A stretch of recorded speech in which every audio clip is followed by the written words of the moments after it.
أعوذ بالله من الشيطان الرجيم بسم الله الرحمن الرحيم. Saya bisa istiqamah? Itu pertanyaan terbesarnya. Satu,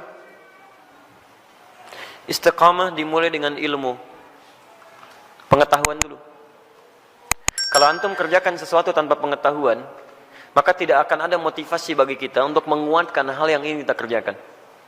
Bahkan Nabi SAW pun ketika akan diangkat menjadi Rasul, kemudian diberikan tugas beliau untuk berdakwah, itu jedanya 5 tahun sampai berdakwah, dan dari jeda itu diberikan dulu bekal pengetahuan.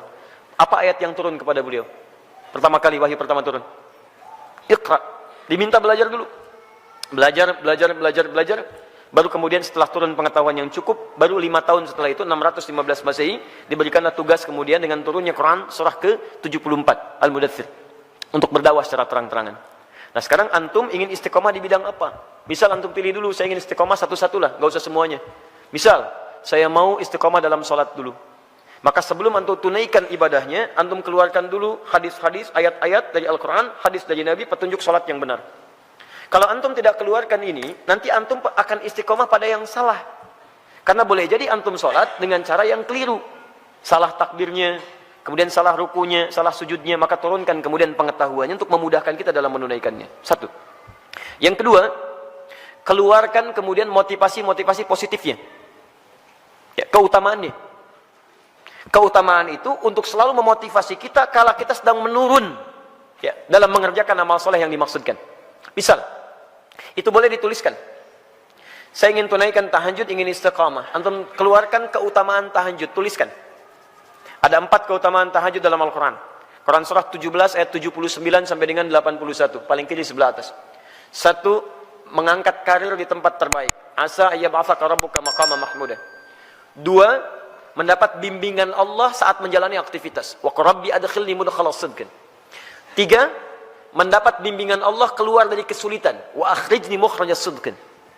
4, mendapat perlindungan dari Allah ketika diganggu oleh orang lain, langsung tanpa perantara. Waj'alni min ladunka sultanan nasira. Demi Allah saya katakan ya, saya mohon kepada antum, kalau masih punya banyak tugas, pekerjaan macam-macam tuh jangan tinggalkan tahajud. Walaupun cuma 2 rakaat, witirnya 1 rakaat. Jangan tinggalkan. Kalau antum konsisten, maka nilai-nilai kebaikan akan Allah berikan. Supaya jadi motivasi, antum tuliskan itu. Tempelkan di samping kanan, di dinding tembok kita mau tidur itu, sampaikan sebelah kanan. Tempelkan. Jadi begitu antum mau tidur, antum bisa melihat itu. Dalam keadaan lupa pun ketika antum melihat itu, antum bisa termotivasi untuk bangun di malam harinya. Kalau bisa tambahkan kalimat di bawahnya. Ya, tambahkan kalimat di bawahnya. Apa kamu merasa sudah ada jaminan surga? Nabi aja ahli surga, tahajud. Kamu bukan Nabi, bukan Rasul, bukan ahli surga, gak mau tahajud. Apakah kamu masih sehat sampai malam ini? Tuliskan. Sampaikan. Dibuat kalimat-kalimat quote-quote yang indah untuk memotivasi kita ibadah. Ayo. Non-muslim aja punya quote untuk kehidupan mereka. Masa urusan akhirat kita nggak punya quote yang baik? Hadirkan. Kita antum tuliskan, jadi motivasi. 2, 3. 3, di 1 pelajari dengan ilmu, 2 keluarkan keutamaannya, 3, hadirkan ancaman-ancaman Allah saat antum menyimpang dari amal soleh yang tengah dikerjakan. Ancamannya. Misal, tadi ingin meningkatkan sholat, dimulai dengan sholat fardu. Terus tiba-tiba terfikir untuk mengabaikan sholat. Karena ada proyek, terus tunda-tunda sholat, kan? Karena ada proyek tertentu, sampai Jumatan ditinggalkan, untuk mengumpulkan dunia. Maka antum boleh keluarkan ancaman Allah pada yang seperti itu, supaya tetap memacu kita supaya bisa istiqamah. Misal, turunkan Quran surah Al-Humazah. Ya, wailul likulli humazatin lumazah. Celaka bagi para pengumpat. Itu terjemahan mushaf. Tapi kalau kita terjemahkan dengan terjemah yang menggunakan nilai bahasa, ya ada balaghah, ada nahwu, ada sharaf ya. Setiap yang ada taknya menunjuk pada perempuan. Ya, kalau kita hadirkan sekarang, celakalah bagi para sosialita yang tukang gosip. Ya, perempuan-perempuan yang senang bergosip. Alladzi jama'a mala wa 'addada. Ini agak unik. Biasanya kalau tak pasangannya dengan allati, tapi ini menggunakan alladzi. Alladzi menunjuk pada laki-laki bukan perempuan. Istrinya suka gosip, laki-lakinya suaminya suka mengumpulkan harta. Di suami sibuk dalam bekerja, istrinya sibuk menggunakan harta suami untuk kumpul-kumpul cuman gosip dan sebagainya. Lihat, alladzi jama'a mala wa 'addada. Yang suaminya sibuk dalam bekerja, cuma ngitung-ngitung hasil aja. Keuntungan sekian, ini sekian, ini sekian. Mama, ini yang kita dapatkan begini-begini. Ya Pak, besok Mama pakai untuk pertemuannya Pak, arisan. Hidupnya cuma begitu. Berangkat, ngobrolin orang begini, macam-macam. Jadi habis di situ aja. Suaminya berangkat gelap, pulang gelap, berangkat lagi, macam-macam. Gak ada kenikmatan dalam kehidupannya. Lihat, yahsabu anna malahu akhlada. Dia kira harta itu bisa membuat kekal di dalam kebahagiaannya. Perhatikan, sampai sholat ditinggalkan. Jumatan diabaikan. Karena ada orang yang berusaha meninggalkan, menukar akhirat itu untuk dunia yang semata. Ya, Quran surah ke-62, ayat ke-11, paling kiri sebelah atas. Wa idza ra'au tijaratan aw lahwan infaddu ilaiha fatarakuka qa'imah. Qul ma 'indallahi khairum minallahi wa minat tijarah. Ada sementara orang yang ketika engkau berkhutbah Muhammad, tiba-tiba maaf, dia meninggalkan engkau sendirian berkhutbah, dia kejar kemudian kafilah-kafilah dagang itu. Ayat ini turun, ini sebagai pelajaran karena dulu di awal masa Islam, awal Jumatan, Nabi sedang khutbah, tiba-tiba muncul kafilah dagang. Diskon besar, 90%, 90% lewat tuh, samping masjid. Mereka yang masih lama iman meninggalkan Nabi berkhutbah, mengejar barang dagangan itu. Lihat, selalu rumusnya begini. Kalau tidak disebutkan di Quran siapa orangnya, kapan kejadiannya, artinya kejadian itu akan berlaku umum di masa-masa selanjutnya. Dengan situasi yang berbeda. Masya Allah, antum bisnis nih, keuntungannya 10 miliar teman-teman sekalian. Tapi tanda tangannya dilakukan pas saat sholat Jumat. Pilih mana antum? Ngejar proyek 10 miliar, atau antum Jumatan dulu baru kemudian kejar proyek itu? Pilih mana? Pas tanda tangannya waktu Jumat. Yang kalau dalam ikhtiar manusia, maaf, ikut Jumat dulu lewat proyek ini. Ambil proyeknya, tertinggal Jumatnya. Pilih mana? Ikut Jumat atau ambil proyek? Dan tidak ada pilihan yang ketiga, ikut Jumat dapat 10 miliar. Nggak ada. Gak usah maksa antum, di sini saya tegas. Waktu kita terbatas. Ini yang tidak mudah. Maka bagi yang seperti ini, ada muncul ancaman Allah di dalamnya. Lihat ancamannya positif. Qul ma indallahi khairum minallahi wa minat tijarah. Katakan Muhammad pada orang-orang yang masih senang dengan yang seperti itu, menukar akhirat dengan dunianya, atau hanya senda gurau aja, canda dia dengan yang seperti itu. Cuman canda aja. Allah sudah siapkan ganti yang terbaik untuk dia. Apa alasan paling logisnya? Wallahu khairur razikin, saya yang tentukan rezekinya.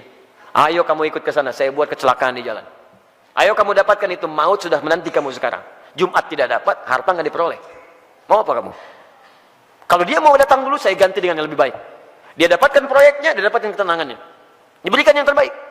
Tapi kalau antum paksa tinggalkan itu, maka ayat diteruskan. Yahsabu anna malahu akhlada.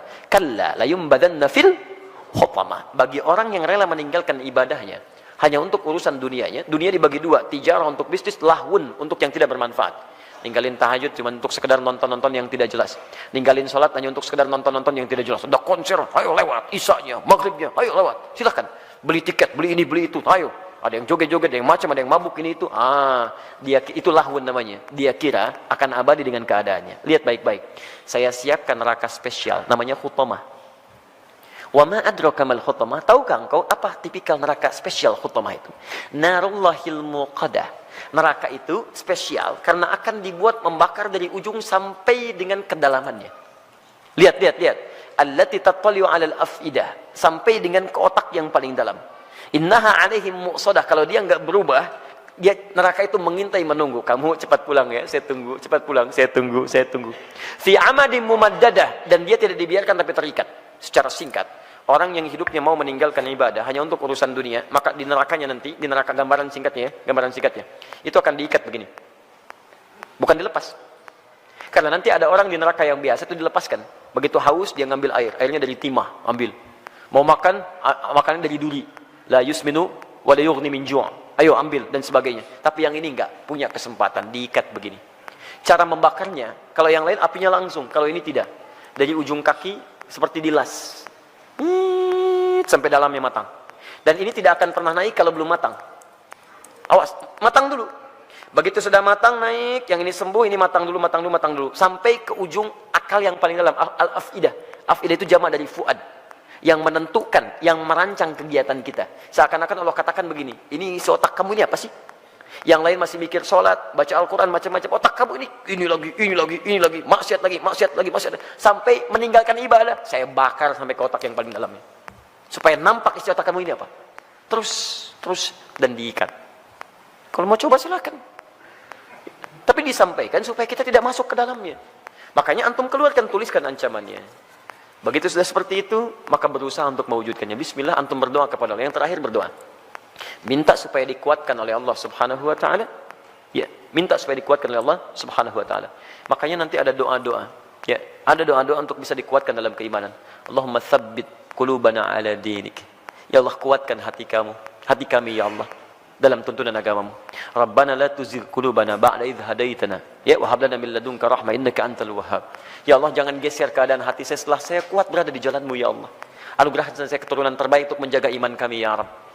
Jadi belajar ilmunya, belajar ketentuannya, hadirkan motivasinya, jauhi kemudian ancamannya. Setelah itu berdoa kepada Allah untuk dijaga. Dengan itu famastaqamu, disebutlah orang ini istiqamah. Tatanazzalu alaihimul malaikah, maka diturunkan oleh malaikat untuk menjaga sifat istiqamahnya.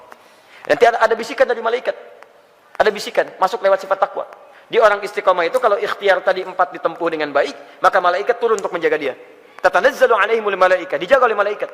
Apa penjagaannya? Bisa penjagaan terus kepada ibadah dan dijaga dari maksiat. Yang kedua, dijaga supaya tidak bersedih dalam kehidupannya. Allah khaufun alaihim walahum yahzanun. Dijaga supaya tidak sedih, artinya dia tenang. Dan dijaga supaya tidak gelisah, artinya dia senang dalam kehidupannya. Maka kalau malaikat sudah turun, Masya Allah, antum bisa rasakan sendiri. Dulu ketinggalan sholat fardu terlambat, biasa-biasa, sekarang ketinggalan tahajud menyesal antum. Ya Allah, ya Allah. Hebatnya, begitu ada pikiran maksiat, langsung diluruskan oleh Allah. Itu nggak baik buat saya, tinggalkan. Itu nggak bagus, tinggalkan. Nah, jadi demikian caranya bagi teman kita yang di Jember. Semoga Allah bisa berikan kebaikan-kebaikan untuk kita semua.